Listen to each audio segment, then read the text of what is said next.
ہمارا ضمیر زندہ ہے یا مردہ ہے یہ کیسے پتا چلے گا؟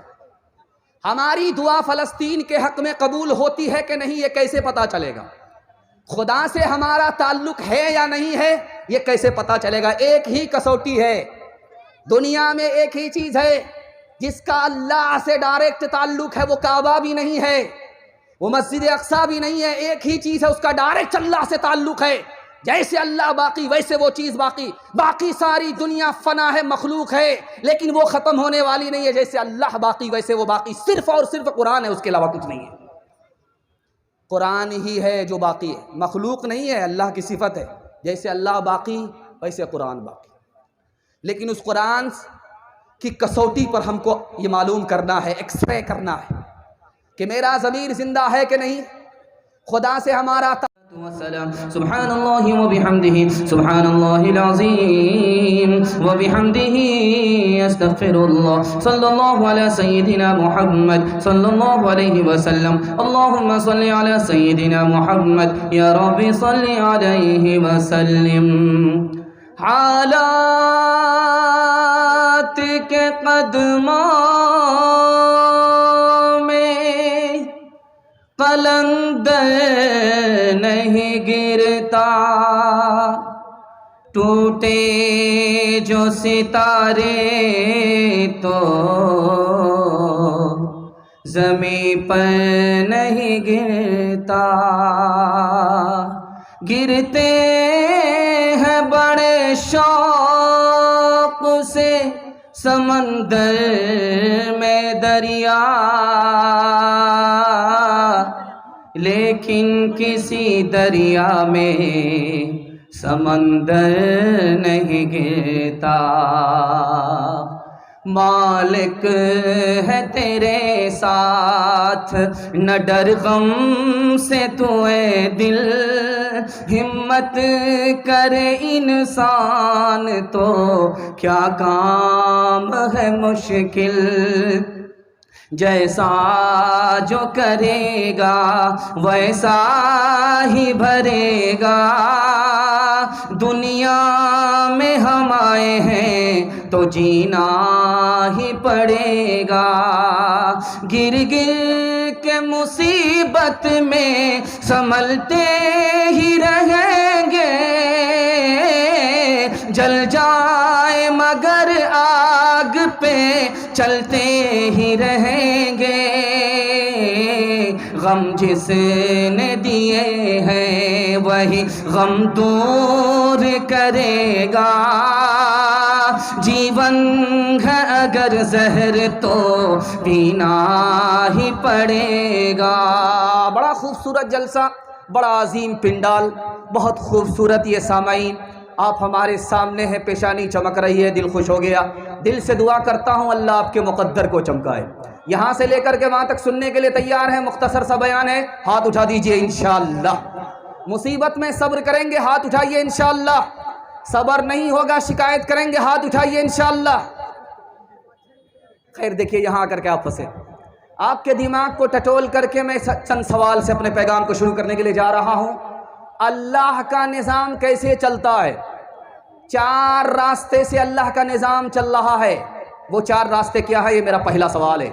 پوری دنیا میں خصوصاً یورپ میں، امریکہ اور برطانیہ میں 48% لوگ پاگل ہوتے ہیں، ان میں مسلمان ہے کہ نہیں ہے؟ یہ میرا دوسرا سوال ہے۔ تیسرا سوال ہے، دنیا میں مسلمان کی مثال کھیتی کی طرح ہے، جیسے کھیتی ویسے مسلمان، کیا مطلب ہوا؟ جیسے کھجور کا درخت ویسے مسلمان، کیا مطلب ہوا؟ جیسے گھوڑا ویسے مسلمان، کیا مطلب ہوا؟ یہ آخری سوال ہے۔ بہت اچھا جلسہ، اللہ اس جلسے کو کامیاب کرے، مدرسے کے لیے، مدرسے کے لوگوں کے لیے، مدرسے کے طلبہ کے لیے۔ میرا سوال شروع ہو رہا ہے، بائی پاس آپ کو لے جا رہا ہوں، اللہ اس جلسے کو فلسطین کے حق میں بھی قبول فرمائے۔ دھیان سے سنیے گا، جلدی سے نکل جائے گا۔ اللہ کا نظام چار راستے سے چلتا ہے۔ اس نے زندگی رکھی تو اس کے بعد موت مسلط کر دیا، زندگی کے پیچھے موت لگی ہوئی ہے، اس کا نظام چل رہا ہے۔ اگر اس نے تندرستی دیا تو اس کے پیچھے بیماری لگا دیا، اب تندرستی کے پیچھے بیماری گھومتی رہتی ہے، اس کا دوسرا نظام چل رہا ہے۔ تیسرا نظام ہے امیری ہے، مالداری ہے تو اس کے پیچھے غریبی لگا دیا، اب امیر کے پیچھے غریبی لگی ہوئی ہے۔ یہ تیسرا نظام اللہ کا چل رہا ہے۔ چوتھا نظام اللہ کا ہے، اس نے جنت ایک طرف رکھی تو دوسری طرف جہنم بھی رکھا۔ یہ راز آپ کو سننا ہے کہ زندگی کے ساتھ موت کیوں ہے؟ تاکہ خدا کے بندے کی خدا سے ملاقات ہو جائے۔ تندرستی کے ساتھ بیماری کیوں ہے؟ تاکہ خدا کا بندہ خدا کو بھول نہ جائے۔ امیری کے ساتھ غریبی کیوں ہے؟ تاکہ خدا کا بندہ اس کی نعمت کھا کر کے شکر ادا کرے، احسان فراموش نہ ہو جائے۔ جنت کے ساتھ دوزخ اس لیے ہے تاکہ اللہ کا بندہ خدا سے بے خوف نہ ہو جائے۔ 48% یورپ میں لوگ پاگل ہوتے ہیں، اور اللہ کا شکر ہے اس میں ایک بھی مسلمان نہیں۔ یورپ پریشان ہوتا ہے، اس کا توازن بگڑ جاتا ہے۔ آج اسرائیل پاگل کتے کی طرح کاٹ رہا ہے، اس کو یہی تمیز نہیں ہے کہ یہ معصوم ہے اور بے گناہ ہے، کیونکہ توازن اس کا بگڑ گیا۔ اور مسلمان کے پاس صبر ہے، صبر کا سہارا لے کر کے مسلمان سنبھل جاتا ہے، پاگل نہیں ہوتا۔ دنیا پاگل ہو رہی ہے، مسلمان پاگل نہیں ہو رہا۔ تیسرا راستہ، تیسرا سوال تھا کہ مسلمان کی مثال کھیتی کی طرح ہے۔ آپ کسان آدمی ہیں، ابھی آپ نے دھان کاٹا ہے، جس وقت دھان کا پودا کھڑا تھا تو اس پر ہوا چل رہی تھی، طوفان آ رہا تھا، تو وہ پودا ہلتا ہے ڈولتا ہے، ہلتا ہے ڈولتا ہے، لیکن جڑ سے نہیں اکھڑتا۔ یہی حال مسلمان کا ہے۔ مسلمان پر مصیبت آتی ہے، وہ اللہ کا بھروسہ لے کر کے صبر کر لیتا ہے، وہ سنبھل جاتا ہے، جڑ سے اکھڑتا نہیں ہے۔ مسلمان کی مثال کھجور کی درخت کی طرح ہے، اس کا سر آسمان میں ہے اور اس کی جڑ زمین کے اندر ہے۔ کھجور کے درخت کو بڑا سے بڑا طوفان اکھاڑ نہیں سکتا۔ مسلمان کے دل میں ایمان اس طرح گڑا ہوا ہے جیسے کھجور کی جڑ زمین کے اندر گڑ گئی ہے، اور مسلمان کا عمل سیدھے آسمان کو پہنچتا ہے، جیسے کھجور کا درخت ویسے مسلمان ہے۔ مسلمان گھوڑے کی طرح ہے، گھوڑا استبل سے کتنی ہی دور چلا جائے اسے دوبارہ استبل میں آنا پڑتا ہے۔ مسلمان جتنا بھی گنہگار ہو جائے، اللہ کی رحمت سے جتنی دور ہو جائے، توبہ کر لیتا ہے، خدا سے قریب ہو جاتا ہے۔ ہاتھ اٹھا کر کے وعدہ کیجئے مرنے کے بعد توبہ کریں گے، ہاتھ اٹھائیے انشاءاللہ۔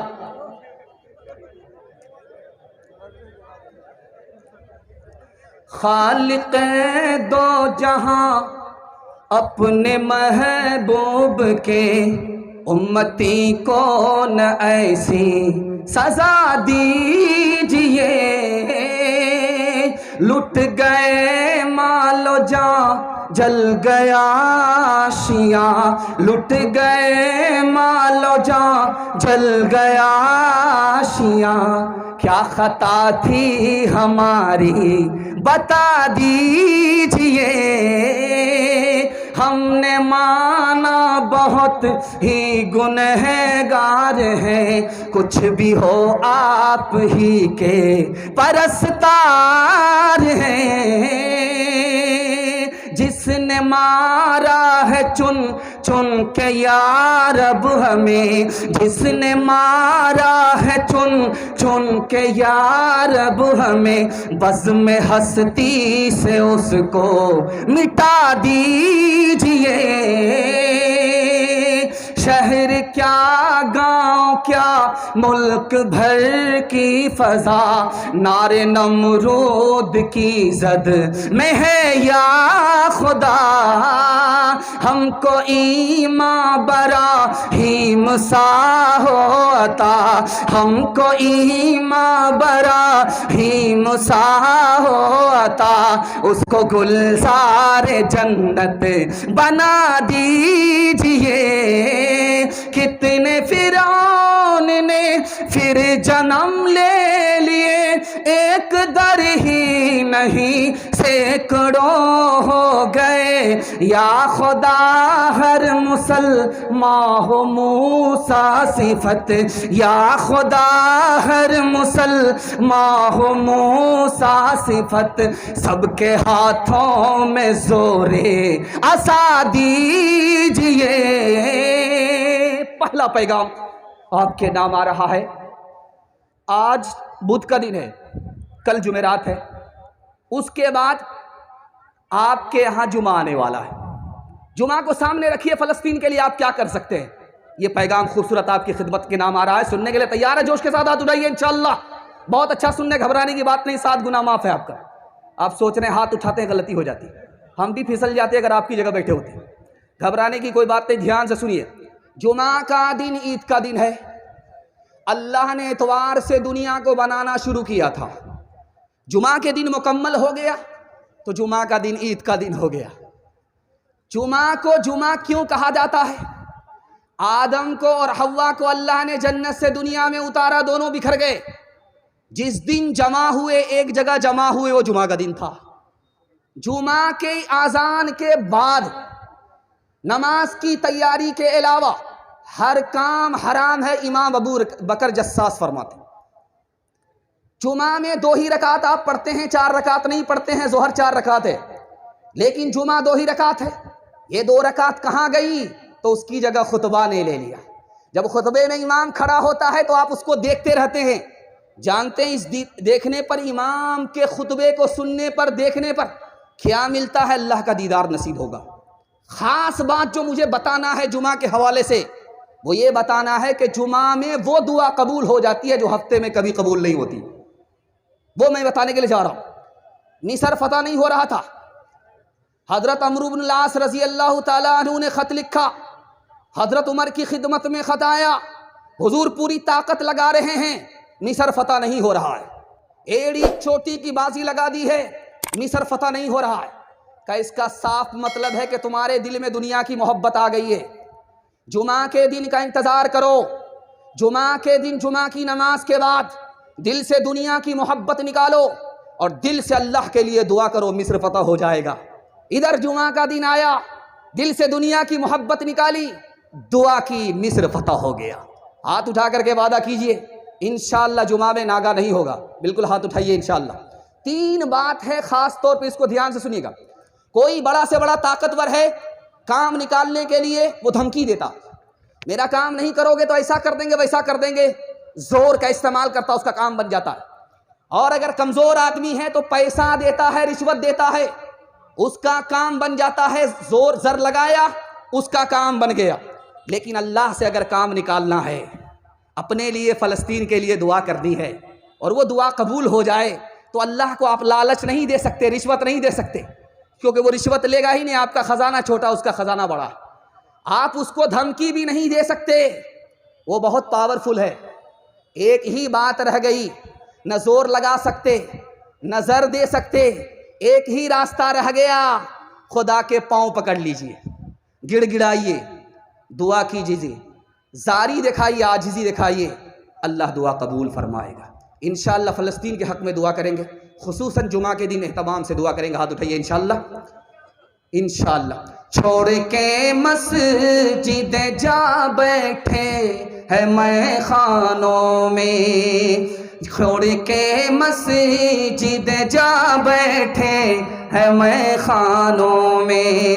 واہ کیا جوش ترقی ہے مسلمانوں میں، نام اللہ وہ رسول اب تو میں سنتا ہوں کم. پہلے رائج تھے یہ الفاظ مسلمانوں میں، پہلے رائج تھے یہ الفاظ مسلمانوں میں. سیرت کے حوالے سے پیغام بالکل چھوٹا مختصر سا 3 لائن کا پیغام آپ تک پہنچ رہا ہے. اللہ کرے کہ یہ پیغام آپ کے دل تک پہنچ جائے. سنت پر کھڑے ہوں گے، ہاتھ اٹھا دیجئے جوش کے ساتھ انشاءاللہ. بیٹا کی شادی فری نہیں ہوگی، ہاتھ اٹھائیے انشاءاللہ. یہ دیکھیے بہت خوبصورت پیغام جلدی نکلے گا. فرانس کا انقلاب آیا، 26 لاکھ لوگ مارے چلے گئے. 1857 کی جنگ ہوئی، 1 کروڑ لوگ مارے چلے گئے. 1955 میں کوریا کی جنگ ہوئی، 15 لاکھ لوگ مارے چلے گئے. 1979 میں گلف وار ہوئی، 1 لاکھ لوگ مارے چلے گئے. 1914 میں پہلی جنگ ہوئی، پہلی جنگ عظیم ہوئی، 83 لاکھ لوگ مارے چلے گئے. 1941 میں دوسری جنگ عظیم ہوئی، کتنے لاکھ کروڑ لوگ مارے گئے؟ 3 کروڑ سے لے کر کے 6.5 کروڑ تک لوگ مارے گئے. ہمارے نبی نے پوری زندگی میں صرف 27 جنگ لڑی ہے. 27 جنگ میں لڑنے کے نتیجے میں دونوں طرف سے کتنے لوگ مارے گئے؟ 1018. اتنے کم لوگ جنگ میں مارے گئے، زندہ رہنے والے لوگ زیادہ، مرنے والے لوگ کم. کیوں؟ نبی نے محبت کیا، نفرت نہیں کیا. نبی نے مدد دی، تانا نہیں مارا. نبی نے معاف کیا، بدلہ نہیں. جو بات مجھے آپ تک پہنچانی ہے، جو پیغام آپ کو دینا ہے، وہ سنانے کے لیے جا رہا ہوں. دھیان سے اس کو سنیے گا. جہاں تک میں آپ کو پہنچانے کے لیے جا رہا ہوں وہاں تک آپ پہنچ رہے ہیں. ماشاءاللہ بہت خوبصورت جلسہ ہو رہا، اللہ اس کو قبول فرمائے. نبی صلی اللہ علیہ وسلم کی عمر 17 سال ہے. ایک جنگ ہو گئی، 2 قبیلے آپس میں لڑ گئے، 2 خاندان کے لوگ آپس میں لڑ گئے، ایک ہی خاندان کے لوگ آپس میں لڑ گئے. نبی کو بڑا غم ہوا. اس کے بعد وہ جنگ ختم ہو گئی، صلح ہو گئی. نبی کو بڑی خوشی ہوئی. خوشی کیوں ہوئی؟ 4 وجہ سے. عورتوں پر ستم ہوتا تھا، اس جنگ میں وعدہ کیا گیا عورتوں پر ستم نہیں ہوگا. کتے کی طرح عورت کو کھانا دیا جاتا تھا. وعدہ کیا گیا کہ نہیں، عورت کو بھی انسان سمجھا جائے گا، انسان کی طرح سلوک کیا جائے گا. اور اس جنگ میں دوسرا اعلان ہوا، غریبوں کو اکیلا نہیں چھوڑا جائے گا، مال تجارت دے کر کے غریبوں کو آگے بڑھایا جائے گا، غریب نہیں رہنے دیا جائے گا. اس بات پر اللہ کے رسول کو خوشی ہوئی. تیسرا اعلان ہوا، آپس میں کبھی نہیں لڑیں گے ورنہ طاقت ٹوٹ جائے گی، دشمن کو موقع ملے گا. اگر باہر سے کوئی دشمن لڑتا ہے تو سب مل کر کے مقابلہ کریں گے. اللہ کے رسول فرماتے ہیں نبوت کے بعد ایسی خوشی ملی تھی جو خوشی اللہ نے 17 سال میں عطا فرمائی. انگریز مورخ ہے، وہ کہتا ہے کہ اسلام اتنی تیزی سے کیسے پھیل گیا. 1984 کی رپورٹ ہے. اسلام 50 سال میں امریکہ جیسے ملک میں، فرانس جیسے ملک میں، برطانیہ جیسے ملک میں کتنی تیزی سے پھیلا. بغیر طاقت کے، بغیر پیسے کے اسلام کتنی تیزی سے پھیلا. اللہ کا شکر آپ ادا کریں گے. 50 سال میں 235% اسلام پھیلا، 235%. اور عیسائیت زور کے نام پر، زر کے نام پر کتنی پھیلی 50 سال میں؟ 47%. 47% عیسائیت پھیلی، اسلام 235% پھیلا. انگریز مورخ لکھتا ہے کہ 3 وجہ سے اسلام پھیلا. مسلمان کو ترقی ملی، مسلمان کامیاب ہو گئے، پوری دنیا میں چھا گئے، 7 سمندر پار اسلام پہنچ گیا. 3 وجہ سے پہنچا. مسجد میں نماز آئی، مسجد کی تعمیر نماز کے لیے ہوئی. آج اسی مسجد کی آبادی کے لیے جس پر اسرائیل کا قبضہ ہے، مسجد اقصیٰ کی آزادی کے لیے جنگ لڑی جا رہی ہے. اسلام پھیلا 3 وجہ سے، مسجد کی وجہ سے. اور مسجد میں سب مل کر کے، امیر اور غریب، چھوٹے بڑے، ایک صف میں متحد ہو کر کے اتحاد کا مظاہرہ کیا. اس کی وجہ سے اسلام پھیلا. محمد آئے، تحفے میں نماز لے کر کے آئے، نماز کے بہانے سے اتحاد دے دی، مسجد عطا کر دی، رحمت براہ راست مسجد پر اترتی ہے. اس کی وجہ سے اسلام پھیلا. انشاءاللہ ہمارا مضبوط رشتہ اگر مسجد سے رہا، اتحاد اگر باقی رہا، نبی کی شان کو ہم نے باقی رکھا، تو دنیا کی کوئی طاقت ہم پر غالب نہیں آ سکتی. ہاتھ اٹھا کر کے وعدہ کیجئے کہ مسجد میں نماز پڑھیں گے، دوسرے کو پڑھنے دیں گے. ہاتھ اٹھائیے، انشاءاللہ بالکل صحیح جا رہا ہے. میرا قائد ہے وہ، صلح امن پیغام تھا جس کا، محمد نام تھا جس کا، محبت کام تھا جس کا. وہ رفتہ رفتہ جس نے قوم کو منزل عطا کر دی، کلی آغاز تھی جس کی، چمن انجام تھا جس کا. وہ نبیوں میں رحمت لقب پانے والا، مراد غریبوں کی برلانے والا. وہ اپنے پرائے کا غم کھانے والا، مصیبت میں غیروں کے کام آنے والا. فقیروں کا ملجا، ضعیفوں کا ماوا، غلاموں کا والی، یتیموں کا والی، غلاموں کا مولا. قرآن کو سامنے رکھیے، تیسرا پیغام 3 منٹ میں گزر جائے گا۔ بہت اچھا آپ سن رہے ہیں، آپ کو کسی طرح اپنی شرمندگی کا احساس نہیں کرنا ہے۔ میں سب سے زیادہ آپ سے کم پڑھا لکھا ہوں، یہ الگ بات ہے کہ آپ کا میں مہمان ہوں، آپ نے مجھے کرسی پر بٹھا دیا۔ بہت اچھا سن رہے ہیں آپ، میں آپ کو عزت دے رہا ہوں، آپ کو ذلیل نہیں کر رہا ہوں۔ مجھے امید ہے کہ اللہ اس عزت کو برقرار رکھے، اس محبت کو برقرار رکھے۔ تیسرا پیغام دینے کے لیے جا رہا ہوں۔ ہمارا ضمیر زندہ ہے یا مردہ ہے، یہ کیسے پتا چلے گا؟ ہماری دعا فلسطین کے حق میں قبول ہوتی ہے کہ نہیں، یہ کیسے پتا چلے گا؟ خدا سے ہمارا تعلق ہے یا نہیں ہے، یہ کیسے پتا چلے گا؟ ایک ہی کسوٹی ہے دنیا میں، ایک ہی چیز ہے جس کا اللہ سے ڈائریکٹ تعلق ہے، وہ کعبہ بھی نہیں ہے، وہ مسجد اقصیٰ بھی نہیں ہے۔ ایک ہی چیز ہے، اس کا ڈائریکٹ اللہ سے تعلق ہے۔ جیسے اللہ باقی ویسے وہ چیز باقی، باقی ساری دنیا فنا ہے، مخلوق ہے، لیکن وہ ختم ہونے والی نہیں ہے۔ جیسے اللہ باقی ویسے وہ باقی، صرف اور صرف قرآن ہے، اس کے علاوہ کچھ نہیں ہے۔ قرآن ہی ہے جو باقی ہے، مخلوق نہیں ہے، اللہ کی صفت ہے۔ جیسے اللہ باقی ویسے قرآن باقی، لیکن اس قرآن کی کسوٹی پر ہم کو یہ معلوم کرنا ہے، ایکس رے کرنا ہے کہ میرا ضمیر زندہ ہے کہ نہیں، خدا سے ہمارا تعلق ہے کہ نہیں، ہماری دعا قبول ہوتی ہے کہ نہیں، یہ دکھانے کے لیے جا رہا ہوں۔ اگر اس دل کے اندر قرآن ہے تو یہ دل زندہ ہے، اگر اس دل کے اندر قرآن نہیں ہے یہ دل مردہ ہو چکا ہے۔ اس لیے اس کی نشانی ہے کہ جگانے پر بھی نہیں جاگتا۔ بھینسا کو جب پہلی لاٹھی پڑی تو کہنے لگا کہیں دور سے کہیں لگتا دھوبی کے پاٹ پر چوٹ پڑ رہی ہے۔